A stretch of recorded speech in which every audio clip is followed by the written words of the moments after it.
اس کے بعد جب ایک بار بدنصیب بیٹی کا فون آیا اور اس نے پوچھا کہ میری خالہ خیریت سے تو ہیں، تو میں نے اس سے کہا تمہاری خالہ کا ٹیلی فون دبئی سے آیا تھا، انہوں نے تمہارے سفید جھوٹ کا پول کھول دیا ہے، انہوں نے مجھے سب کچھ بتا دیا ہے کہ فریدہ بیگم تمہاری سگی ماں ہے۔ اب اس نے اپنی غلطی تسلیم کی، اعتراف کیا کہ ہاں وہ میری ماں ہی ہے، مگر ساتھ ہی یہ عذر بھی پیش کیا کہ یہ سب کچھ میں نے اپنی مجبوریوں کے تحت کیا ہے، ہماری مالی حالت ایسی نہیں کہ ہم ان کی کفالت کر سکیں۔ اس کا یہ عذر میرے لیے قابل قبول نہیں تھا۔ اس کے لائف سٹائل سے ہرگز اس بات کا احساس نہیں ہوتا تھا کہ وہ کوئی غریب عورت ہے اور اس کے وسائل اتنے محدود ہیں کہ اپنی ماں کی کفالت بھی نہ کر سکے۔ بنت مریم اولڈ ہاؤس میں اکثر میڈیا کے لوگ آتے ہیں اور یہاں کی مظلوم خواتین سے مل کر ان کی کہانیاں سنتے ہیں، جنہیں بعد میں اپنے اخبار یا چینل میں پیش کرتے ہیں۔ فریدہ بیگم کی حالت یہ ہے کہ کسی کی بھی آہٹ سنتی ہیں تو چونک پڑتی ہیں۔ تمہیں میری بیٹی نے تو نہیں بھیجا؟ وہ کیسی ہے؟ اسے اور اس کے بچوں کو دیکھنے کو آنکھیں ترس گئیں۔ مجھے اس کے پاس لے چلو، بڑی مہربانی ہوگی بیٹے، مجھے گھر پہنچا دو۔ ایک دن ایک صحافی آیا تو اسے دیکھ کر بھی فریدہ بیگم رونے پیٹنے لگی۔ تمہیں میری بیٹی نے بھیجا ہے نا؟ وہ میرے لیے بہت بے چین ہوگی نا؟ میں بھی اس کے اور اس کے بال بچوں کے لیے بہت تڑپتی ہوں، مجھے اپنے ساتھ لے چلو، میری بیٹی کے پاس پہنچا دو۔ فریدہ بیگم کی حالت دیکھ کر صحافی نے پوچھا کیا انہیں کوئی زور زبردستی چھوڑ گیا ہے؟ ان کے بال بچوں سے انہیں جدا کر دیا گیا ہے؟ جس بیٹی اور اس کے بال بچوں کے لیے وہ تڑپتی ہیں، اسی بدنصیب بیٹی نے انہیں یہاں لا کر چھوڑا ہے۔ میں بولے بغیر نہ رہ سکی۔ اوہ، صحافی نے حیرت کا اظہار کیا، ان کی کیا کہانی ہے؟ بڑی نصیب و جلی ہے یہ بیچاری عورت، آپ انہی سے پوچھ لیجئے نا، انہی کی روداد غم۔ صحافی نے پہلے تو فریدہ بیگم سے بڑی محبت اور اپنائیت کا اظہار کیا اور کہا میں آپ کی ہر ممکن طریقے سے مدد کروں گا، آپ کو آپ کے بچھڑے ہوئے عزیزوں سے ملاؤں گا، لیکن پہلے آپ اپنے بارے میں میرے ہر سوال کا جواب دیجیے، پوچھئے مجھ سے کیا پوچھنا چاہتے ہیں، پہلے آپ اپنے اور اپنے شوہر کے بارے میں بتائیے۔ تو وہ بتانے لگی میری پیدائش اجمیر شریف کی ہے، میرے شوہر کا تعلق دہلی سے تھا، ہم لوگ ہجرت کر کے پاکستان آئے تو میرے شوہر نے ایک بینک میں ملازمت کر لی، یہاں ہمارا بڑا اچھا وقت گزر رہا تھا، وقت گزرنے کے ساتھ ساتھ ہم دونوں ماشاءاللہ 5 بچوں کے ماں باپ بن گئے، 2 بیٹے اور 3 بیٹیاں۔ بچوں کو ہم نے پڑھانے لکھانے میں کوئی کسر نہیں چھوڑی۔ ہمارے ہنستے بستے گھر میں ایک دن کوہرام مچ گیا جب ہمارا ایک جوان بیٹا دہشت گردی کا شکار بن گیا۔ خودکش بم دھماکے میں جہاں دوسرے بے گناہ لوگ لقمہ اجل بن گئے، وہاں ہمارے گھر کا بھی ایک روشن چراغ بجھ گیا۔ ابھی بیٹے کا صدمہ کم نہیں ہوا تھا کہ میرے شوہر بھی ایک حادثے کا شکار ہو کر ہمارا ساتھ چھوڑ گئے۔ میری تو دنیا ہی اندھیر ہو گئی۔ میرا دوسرا بیٹا کویت میں اور 2 بیٹیاں لندن میں رہتی ہیں، اسی لیے شوہر کے گزر جانے کے بعد مجھے اپنی تیسری بیٹی کے گھر میں رہنا پڑا۔ میں یہاں اپنی قسمت پر روتی اور آنسو بہاتی رہتی تھی۔ زمانے کی ستم ظریفی دیکھیے کہ مجھ دکھیاری کا رونا دھونا بھی اس گھر کے لوگوں سے نہیں دیکھا گیا۔ یوں تو سبھی لوگ کہتے مرنے والوں کو کب تک روئیں گی، مگر خاص طور پر بیٹی کی نندیں میری گریہ و زاری کا بہت زیادہ برا مناتی تھیں۔ ان سب کا کہنا تھا بس بہت رو دھو چکی آپ، اب ہنسیے بولیے۔ مگر جس کا جوان بیٹا مر جائے، جس کا سہاگ اجڑ جائے، وہ بھلا کیسے ہنسے بولے؟ بجائے اس کے کہ کوئی میری دلجوئی کرتا، سب اپنی اپنی دھن میں مگن رہتے۔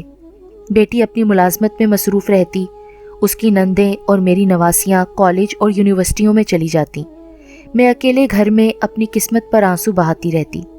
اچھا آنٹی، تو یہ بتائیے کہ آپ کو یہاں پہنچانے کا پروگرام آپ کے اپنوں نے کیسے بنایا؟ ایک دن بیٹی نے کہا امی ہم آپ کو ایک ایسی جگہ لے جاتے ہیں جہاں آپ کا ماحول تبدیل ہو جائے گا، آپ کی طبیعت بہل جائے گی، وہاں آپ کا خیال رکھا جائے گا، وہاں آپ ہنسیں گی بولیں گی، آپ کا دل غموں کے بوجھ سے ہلکا ہو جائے گا۔ مجھے اس کی باتیں سن کر اس بات کی خوشی ہوئی کہ میری بیٹی کو میرے دکھوں کا احساس تو ہے، وہ مجھے غم و الم کے اندھیرے سے نکالنا چاہتی ہے، اس لیے کسی اچھی جگہ مجھے لے جانا چاہتی ہے۔ تو آپ کو یہاں آنے تک اس بات کا علم نہیں تھا کہ آپ کی بیٹی آپ کو اولڈ ہاؤس میں لانے والی ہے؟ بچے نہ صرف علم نہیں تھا بلکہ اس نے مجھ سے یہ بھی کہا تھا کہ وہاں میں آپ کو اپنی خالہ بتاؤں گی۔ تو یہ سننے کے بعد بھی آپ کو کوئی شک و شبہ نہ ہوا؟ اس کے بعد تو نہیں، البتہ جب راستے میں اس نے مجھے کہا اگر آپ نے میری کسی بات کی تردید کی یا جھٹلانے کی کوشش کی تو گھر واپس آ کر میں آپ کو بھوکا پیاسا رکھ کر مار دوں گی۔ تب مجھے احساس ہوا کہ میری بیٹی مجھے کوڑا کچرا سمجھ کر کہیں پھینکنے جا رہی ہے۔ مجھے یہ بتائیے، جس بیٹی نے آپ کو اپنے گھر سے اس طرح نکال باہر کیا، اس کے گھر، اس کے آس پاس جانے کے لیے آپ کیوں تڑپتی ہیں؟ کیا کروں، میری مجبوری یہ ہے کہ میں ماں ہوں، اس لیے بیٹی کے بدترین سلوک کے باوجود اس کے لیے دل تڑپتا ہے، اس کے بچوں سے ملنے، ان سے باتیں کرنے کو جی چاہتا ہے۔ اپنی بیٹی کو تو میں نے پالا پوسا بڑا کیا، لیکن اس کے بچے بھی تو میرے ہاتھوں میں پلے بڑھے، ان سے باتیں کر کے بہت سکون ملتا ہے۔ اس کے چھوٹے بچے جو ابھی دنیا داری سے واقف نہیں، میرے پاس آ کر بڑی معصومیت سے کہتے تھے، نانو کیوں رو رہی ہیں، بھوک لگی ہے یا چیز کھانے کو دل چاہ رہا ہے؟ نہیں بیٹا، نہ بھوک لگی ہے نہ کوئی چیز کھانے کو دل چاہ رہا ہے۔ میں اسے گود میں لے کر پیار کرتی تو وہ اپنے ننھے ننھے ہاتھوں سے میرے آنسو پونچھ کر کہتے، تو پھر کسی نے آپ کو ڈانٹا ہوگا، ماما نے تو نہیں؟ آپ کا ایک بیٹا کویت میں ہے، آپ اس کے پاس کیوں نہیں چلی جاتی؟ بیٹوں پر تو ماں باپ کی زیادہ ذمہ داری ہوتی ہے۔ ماں باپ جب بوڑھے ہو جاتے ہیں تو بہت سی باتیں ان کے اپنے اختیار میں نہیں ہوتی۔ بچے بڑے ہو کر اپنے آپ کو ماں باپ سے بھی بڑے سمجھنے لگتے ہیں، ان کی مرضی کے بغیر کوئی قدم نہیں اٹھا سکتے۔ میرے شوہر کے مرنے کے بعد جب میرا مسئلہ سامنے آیا کہ اب میں کس کے پاس رہوں گی، تو بیٹے بہو نے یہ کہہ کر اپنے آپ کو بری و ذمہ قرار دے دیا کہ کویت بڑی مہنگی جگہ ہے، ہمارے اپارٹمنٹ میں ہماری اپنی رہائش ہی بڑی مشکل سے ہوتی ہے، امی کو ہم اپنے ساتھ لے جائیں تو رکھیں گے کہاں؟ لندن والی بیٹیوں نے بھی کچھ اسی قسم کی عذرداریاں پیش کیں اور یہ بھی کہا، وہاں سے آنے جانے کے اخراجات بھی بہت زیادہ ہیں، یہ کوئی ایسی بات تو نہیں کہ ہم ماں کو کراچی سے لاہور یا کسی اور شہر میں لے کر جا رہے ہیں، پاکستان سے لندن لے کر جانا کوئی آسان کام نہیں ہے، اسی لیے بہتر یہ ہے کہ وہ پاکستان میں ہی رہیں۔ اچھا، تو ان سب کے انکار کے بعد آپ کو اس بیٹی کے پاس رہنا پڑا، اس نے کوئی عذر پیش تو نہیں کیا تھا اس وقت؟ کیا تھا، اس نے بھی عذر پیش کیا تھا۔ اس نے کہا تھا، میں تو سسرال میں رہتی ہوں، میرے پاس امی 2-4 دن تو مہمان بن کر رہ سکتی ہیں، پر ان کی مستقل رہائش میرے سسرالیوں کو پسند نہیں ہوگی۔ اس کی اس بات پر میرے بیٹے اور دونوں بیٹیوں نے کہا، اگر ہم لوگ ہر ماہ امی کے اخراجات کے لیے کچھ پیسے بھیج دیا کریں تب تو انہیں کوئی اعتراض نہیں ہوگا نا؟ تو تب وہ رضامند ہو گئی۔ اتنے دنوں جو اس نے اپنے پاس رکھا یوں ہی نہیں رکھا، وہ میرے اخراجات باقاعدہ اپنے دوسرے بہن بھائیوں سے لیتی رہی۔ اماں جی، اس طرح کا مسئلہ صرف آپ کے ساتھ نہیں، ایک ماں باپ اپنے کئی بچوں کو پال پوس کر لکھا پڑھا کر اپنی ذمہ داری نبھا دیتے ہیں، لیکن کئی اولادیں مل کر اپنے بوڑھے والدین کی ذمہ داری نہیں نبھاتے۔ آج کے دور میں اولڈ ہاؤسوں کا قیام اس تلخ حقیقت کی زندہ مثال ہے کہ بچے بوڑھے ماں باپ کو فالتو سمجھ کر، ایک حقیر چیز سمجھ کر اولڈ ہاؤسز میں انہیں چھوڑ جاتے ہیں۔ مگر میرے بیٹے ایسا کیوں ہوتا ہے؟ فریدہ بیگم بولی، ہم نے تو اپنے ماں باپ کا جب تک وہ زندہ رہے بہت خیال رکھا تھا، ان کی بڑی خدمت کی تھی، میں نے تو اپنی ماں کو کبھی کوئی دکھ نہیں دیا تھا، ہمیشہ ان کا ہر حکم بجا لاتی تھی، ان کا سارا کام عبادت سمجھ کر کرتی تھی۔ پھر میرے ساتھ میری اولاد ایسا برتاؤ کیوں کرتی ہے؟ میں اپنی باقی عمر اپنے بچوں کے ساتھ گزارنا چاہتی ہوں، میں اس انتظار میں ہر دن گزارتی ہوں کہ وہ آئیں گے اور مجھے اپنے ساتھ لے جائیں گے، مگر میری بیٹی مجھے یہاں پہنچانے کے بعد ایک بار بھی مجھ سے ملنے نہیں آئی، کیا اب وہ یہاں میری میت لے جانے کے وقت ہی آئے گی؟ فریدہ بیگم، کیا ضروری ہے کہ تمہاری بیٹی تمہاری میت لے جانے کے وقت ہی آئے؟ مگر یہ بات میں نے فریدہ بیگم کو مخاطب کر کے نہیں کہی، بلکہ دل ہی دل میں کہی۔ ایسا بھی تو ہو سکتا ہے نا کہ وہ کفن دفن کا بندوبست کرنے والے کسی ادارے کو یہ کام سونپ دیں۔ اماں جی، اب تو آپ کے لیے یہی بہتر ہے کہ آپ اپنے بچوں سے کسی بہتری کا خیال دل سے نکال دیں اور اس اولڈ ہاؤس میں ہر غم ہر دکھ کو بھلا کر باقی زندگی ہنسی خوشی کے ساتھ گزار دیں۔ اس اولڈ ہاؤس میں رہنے والوں کو ہی اپنی فیملی سمجھیں۔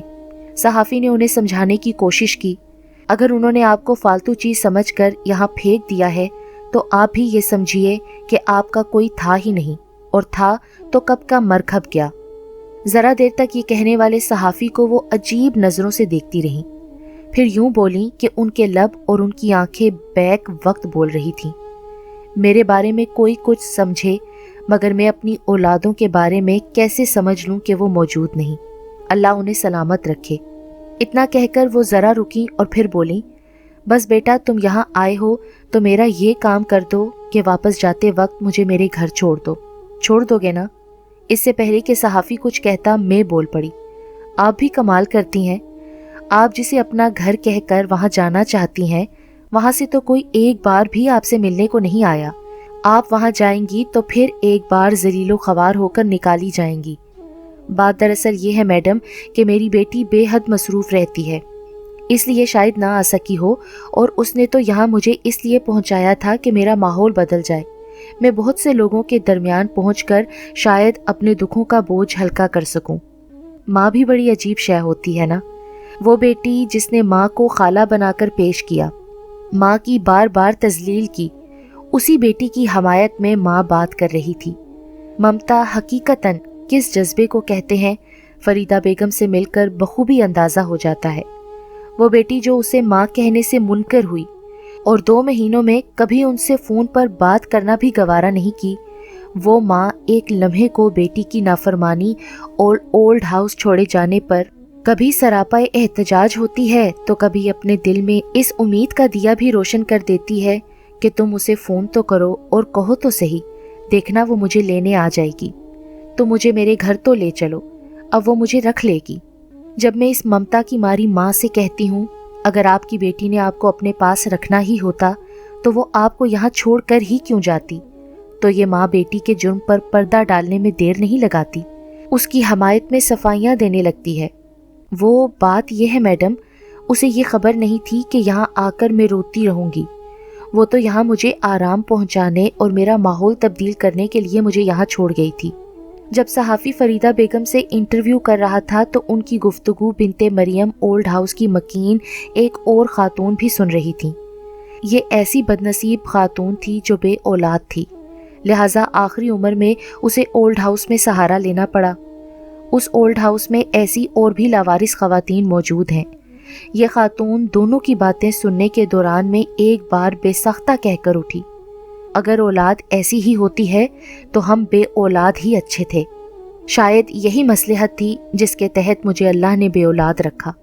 صحافی نے جب یہ دیکھا کہ فریدہ بیگم تو ضد پر ہیں کہ وہ انہیں ان کے گھر پہنچا دے تو اس غریب نے بے بسی کے ساتھ مجھے دیکھا۔ میں نے کہا آئیے میں آپ کو ایک اور ماں سے ملواتی ہوں۔ یہ کہتے ہوئے میں اسے اپنے ساتھ لے کر ایک دوسرے کمرے میں پہنچی۔ وہاں موجود ایک ضعیف خاتون سے ملاتے ہوئے میں نے کہا، یہ 7 بچوں کی ماں ہے، سب بیرون ملک مقیم ہیں سوائے ایک بیٹے کے، یہ بیٹا معذور ہے اور کسی مزار پر رہتا ہے۔ ان کے سب بچوں کے حصے میں ان کی جائیداد کے معقول حصے آئے، جبکہ معذور بیٹے کے حصے میں صرف ماں آئی۔ وہ ہر 10-15 دنوں کے بعد ماں سے ملنے آتا ہے اور امی جان کہتا ہوا دیر تک ان کے پاس بیٹھا ان کے ہاتھ پاؤں چومتا رہتا ہے، جبکہ بیرون ملک عیش و عشرت کی زندگی بسر کرنے والے اس کے بھائی بہن کبھی پلٹ کر بھی ماں کی خبر لینے نہیں آئے۔ یہ کہانی 100% سچ پر مبنی ہے۔ مریم اولڈ ہاؤس کے نام سے ایک اولڈ ہاؤس کھول رکھا ہے جہاں ایسی خواتین کو رکھا جاتا ہے۔ یہ کہانی اس لیے سنائی گئی ہے تاکہ اولاد کو اپنے ماں باپ کی قدر کا احساس ہو جائے، اپنی غلطیوں کا احساس ہو جائے اور وہ بڑھاپے میں ان کی خدمت کریں اور گھر سے در بدر ہونے نہ دیں۔